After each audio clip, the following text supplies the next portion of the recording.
À quel moment tu réalises que ton nom, Lucie Casté, alors inconnu quand même des Français, Ouais. globalement, va être dans tous les journaux, sur toutes les chaînes de télévision, sur tous les réseaux sociaux, dans quasiment chaque poste, sur la bouche de tous les Français? Je réalise, je crois, ce fameux jour, je crois que c'était le 23 juillet 2024, au moment... En fait, tout ça est allé très vite. Olivier m'appelle le lundi midi, j'ai des discussions avec les uns et les autres en bilatéral par téléphone, pour qu'ils, en gros, ils apprennent un tout petit peu à me connaître, à jauger mes positions, etc.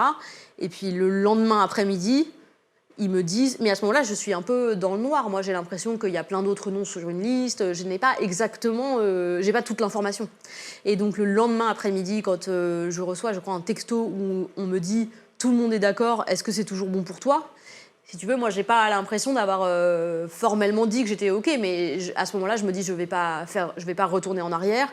Ils m'annoncent qu'ils veulent annoncer le nom à 19h au moment où le président de la République prend la parole. Donc je me dis, bon, on y va, je peux pas leur faire faux bon comme ça. Je me dis, on y va.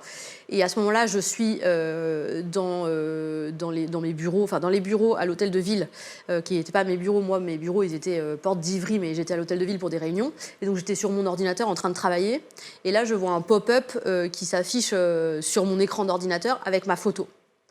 Et là, je me dis, ah ouais, d'accord, ok, c'est parti. Et à ce moment-là, tout bascule. Avant ça, tu mesurais pas? Non, avant ça, je mesurais pas. Quand tu rentres chez toi, le soir, Ouais. j'imagine que tu rentres chez toi. À un moment, je rentre chez moi. Voilà, tu retrouves peut-être ta compagne. Ouais. Qu'est-ce que tu lui dis? Qu'est-ce que tu partages? En fait, pour être honnête, je crois que je me souviens pas exactement. Je me souviens davantage de la veille où on en avait un peu parlé et elle m'avait dit, mais t'es sûre que tu veux te lancer là-dedans? Et je lui ai dit, mais tu sais, là, ils m'ont proposé ça, mais ça se trouve, il y a plein d'autres noms sur la liste, et donc on sait pas ce que ça va donner.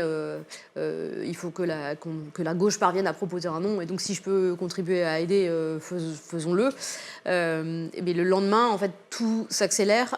Une fois que mon nom est sorti, on est contacté par France Inter pour faire la matinale du lendemain matin, et donc à ce moment-là, le soir, je suis en train de préparer le lendemain matin sur France Inter. Donc je suis plus du tout, à ce moment-là, à commencer, au moment où mon nom sort, c'est-à-dire à 19h où je vois la photo qui pop-up, entre ça et plusieurs mois après, disons 2 mois après, pendant tout l'été, c'est une course, je dirais, de saut de haie, quoi. Je saute une haie après l'autre, et la première haie, c'est la matinale de France Inter, qui est la matinale la plus écoutée de France. J'avais déjà fait des matinales de radio, notamment France Culture, mais c'est pas du tout pareil quand tu interviens en tant qu'experte pour parler d'un sujet que tu connais bien, sur lequel tu travailles depuis plusieurs années, les services publics, et quand tu arrives comme une figure politique. Et là, on ne te fait pas de cadeaux, on te pose des questions et on cherche pas à te faire chuter parce que c'est le service public, mais on cherche quand même à te déstabiliser, à voir ce que tu as dans le ventre. Moi, je te le dis, avec une telle nomination, j'ai bien l'impression de l'extérieur, tout le monde voulait te tirer dessus. Oui, en partie. Et donc ça, c'est vertigineux. Ouais. Et moi, je le comparais souvent à une lessiveuse. Enfin, et donc, si tu veux, à ce moment-là, j'ai pas vraiment le temps de réfléchir. Je prends un obstacle après l'autre et j'y vais. Et il se passe beaucoup de choses pendant je dirais, 8 semaines à peu près.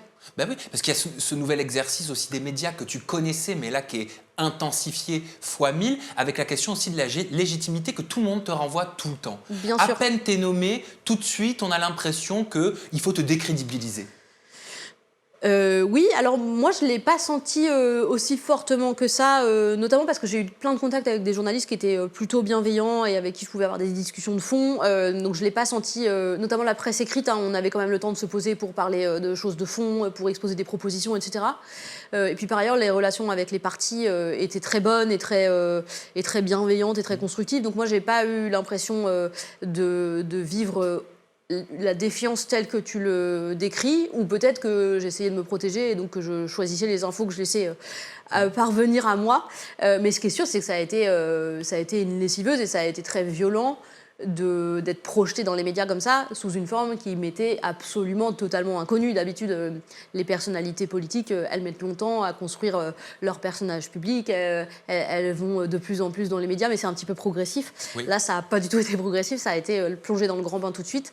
Et c'est vrai que c'est a posteriori, quand je regarde en arrière, je me dis waouh, c'est bien qu'on n'ait pas fait de faux pas, que j'ai pas dit quelque chose de complètement absurde sur un plateau. Tout a été bien préparé, bien travaillé, bien cadré. Donc, mais je mesure à à quel point la pente était très raide. Invité sur le plateau de Léa Salamé, Jean-Luc Mélenchon il s'est exprimé quant au profil qui pourrait remplacer François Bayrou en tant que Premier ministre. C'était la veille de la nomination de Lecornu et le nom d'Olivier Faure il est sorti. Jean-Luc Mélenchon il a déclaré « Pourquoi voulez-vous soutenir une chose pareille ?» Donc Olivier Faure. La dernière fois on l'avait prévenu, on lui a dit que si nous venions, à l'époque c'était Madame Lucie Castet et on s'était tous accordés. Je crois qu'ils l'ont passé par-dessus bord en cours de route. Jean-Luc Mélenchon, est-ce qu'il fait partie de ceux qui t'ont passé par-dessus bord en cours de route? Moi, j'ai l'impression, là, dans ce que toi tu décris comme extrait, Jean-Luc Mélenchon, il accuse plutôt le Parti socialiste de m'avoir passé par-dessus bord. Mais moi, j'ai l'impression d'avoir été passé par-dessus bord par personne. Tout ça est un discours qui a été le discours que les partis politiques portent. Il est en partie coordonné avec moi, c'est-à-dire aujourd'hui, plusieurs mois après ma désignation, ça avait plus de sens de continuer à s'accrocher en disant « nous, on veut Lucie Castet ou rien ». La réalité, c'est qu'il faut, à ce moment-là, mettre le président de la République face à sa responsabilité de président de la République, qui est de choisir une première ministre ou un premier ministre pour diriger le gouvernement de la France. Il aurait dû te choisir. Moi, je pense qu'il aurait dû me choisir en juillet 2024. Je pense que même si lui pensait qu'on allait se faire censurer très vite, je pense que c'était la chose à faire pour montrer qu'il avait entendu le peuple français qui s'est rendu massivement aux urnes à ce moment-là.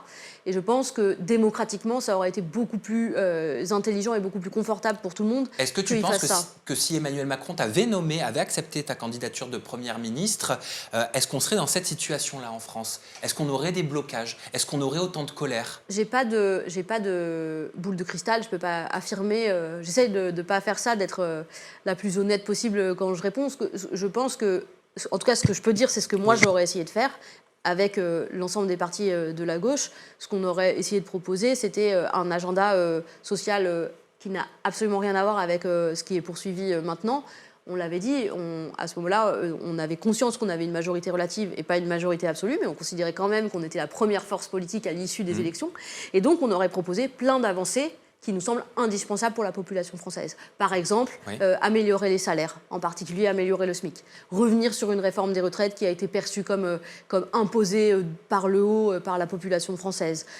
Redonner des moyens considérablement plus importants aux services publics, notamment l'éducation, la santé, etc., dont on sait à quel point ils ont joué un rôle très important pendant la période du Covid, mais aussi encore aujourd'hui, et qui sont pourtant délabrés. Et donc, cette espèce d'agenda social et aussi le renouvellement de la méthode de travail d'une manière plus collégiale, plus démocratique, c'est ce qu'on avait proposé au pays. C'est ce qu'on avait proposé à l'ensemble des parlementaires français, et on se serait attelé à le mettre en œuvre. En revanche, je ne peux pas être certaine qu'il n'y aurait pas eu aujourd'hui, au moment où on se parle de situation de blocage politique, parce qu'il est tout à fait possible qu'on ait été censuré quelques semaines, quelques mois après notre désignation, mais en tout cas, on aurait tout fait pour faire passer des mesures qui nous semblaient nécessaires pour le peuple français, appelées par les Français dans le cadre des élections, puisque c'est le programme du nouveau Front populaire qui avait suscité la plus grande adhésion. Et ensuite, les partis auraient pris leurs responsabilités. Probablement, certains partis auraient essayé de censurer ce gouvernement-là. Mais en tout cas, je pense qu'on aurait quand même réussi à faire passer des mesures. Au moment où tu étais dans l'attente, est-ce que tu le savais, est-ce que tu le sentais, même si tu n'as pas de boule de cristal, mais qu'Emmanuel Macron, il n'allait pas accéder à cette demande? Oui. Plein de fois, on m'a dit, mais t'es quand même... on m'a pas dit que j'étais naïve, mais on m'a dit, mais toi, tu y as cru, tu y croyais. Moi, j'ai pensé que c'était une option possible, qu'il me nomme, mais je pensais que la plus forte probabilité, c'était qu'il ne me nomme pas. Notamment parce que, entre le moment où il devait désigner une première ministre ou un premier ministre et le moment où l'Assemblée nationale recommençait ses travaux, c'est-à-dire c'est que quand l'Assemblée nationale recommence ses travaux que tu peux être censuré, puisque c'est l'Assemblée qui fait ça, eh bien, on avait plusieurs semaines de travail. Et il y avait plein de mesures, celles dont j'ai parlé, par exemple, augmenter le SMIC, suspendre l'application de la réforme des retraites, c'était des mesures qu'on pouvait passer par la voie réglementaire. Qu'est-ce que c'est la voie réglementaire? La voie réglementaire, c'est des administrations qui prennent des textes sur ordre du politique, mais que tu peux faire passer sans un vote à l'Assemblée. Et donc, je pense en réalité que c'est ça que Emmanuel Macron craignait, c'est qu'on fasse passer des mesures qui détricotent sa politique qui est menée depuis plusieurs années. Et donc, il n'a pas souhaité qu'on puisse revenir sur certaines mesures, notamment dans le domaine économique. Et donc, je pense que c'est pour ça que la gauche n'a pas été appelée à gouverner. Alors, il ne fallait pas faire de dissolution dans ce cas? Point d'interrogation. Je pense que le calcul d'Emmanuel Macron, c'était que la gauche n'allait pas se présenter unie à ces élections législatives lors de la dissolution. Parce que tu le sais, il y avait eu juste avant des élections européennes pendant lesquelles le climat de la campagne a été un peu compliqué. Les partis de gauche se sont un peu tapés dessus à ce moment-là. Donc je pense que le pari du président de la République, c'était que la gauche n'allait pas réussir à s'entendre et n'allait pas faire le nouveau Front populaire. Et donc, je pense que le pari, et d'ailleurs il y a un journaliste du Figaro qui vient de sortir un ouvrage qui s'appelle Wally Bordas qui dit, lui sa thèse c'est de dire, il démontre que le président de la République pensait que le Rassemblement national allait remporter ces élections législatives et donc qu'il allait devoir désigner un Premier ministre issu du Rassemblement national.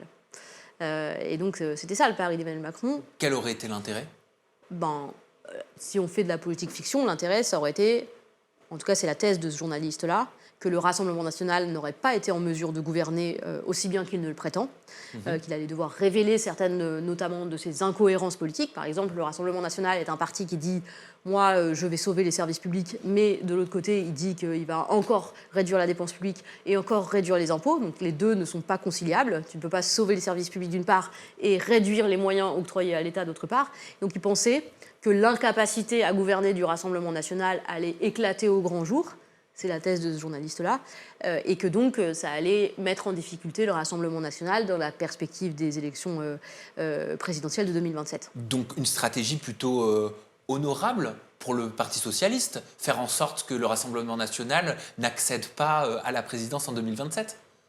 C'est une stratégie extrêmement risquée, à mon avis. C'est jouer avec le feu, d'accepter d'avoir un Premier ministre Rassemblement national. Et d'ailleurs, la France, les citoyens français ne s'y sont pas trompés, puisqu'ils ont de manière extrêmement forte adhéré à l'idée qu'il fallait faire un front républicain contre le Rassemblement national. Moi, je pense qu'on ne peut jamais se réjouir, quel que soit l'objectif à la toute fin, de l'arrivée au pouvoir du Rassemblement national, ne serait-ce que pour quelques mois ou quelques années. On sait que souvent l'extrême droite, quand elle arrive au pouvoir dans un pays ou dans un endroit donné, elle rechigne à rendre le pouvoir, notamment parce qu'elle adhère assez peu aux questions démocratiques, aux principes démocratiques. Donc je pense que c'est un jeu extrêmement dangereux.